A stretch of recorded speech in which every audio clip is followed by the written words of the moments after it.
करमपुर जे ॻोठ मीर बगन खान बिजाणी रहवासी यूसी शिरगढ़ जो मुलाज़िम चोहिल खान चोलियाणी पंहिंजे ई आफ़ीसरनि जी नाइंसाफ़ियुनि ख़िलाफ़ दाईंदे JTN वेब ऑफिस पहुतो। मुतासिर मुलाज़िम दाईंदे चयो त मुंहिंजी पगार 34,000 आहे। मुंहिंजा ऑफिसर मुख्तियार तंगवानी अब्दुल हमीद कटो समेत मिली भगत करे 34,000 मां कटौती बाद मूंखे सिर्फ़ 15,000 ॾेई रहिया आहिनि, जेका हिकु वॾी नाइंसाफ़ी आहे।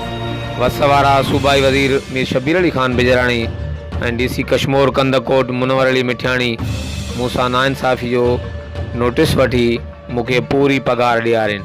ॿी सूरत में आउं इंसाफ़ लाइ मजबूरन अदालत जो दर खड़काईंदुसि। हर वक़्तु आगाह रहण लाइ ॾिसंदा रहो JTN वेब न्यूज़ करमपुर। मां मुलाज़िम पटे वालो 34,000 पगार आहे, उन में मूंखे कटे सटे 15,000 ॾिनी था, ईअं हली वञे।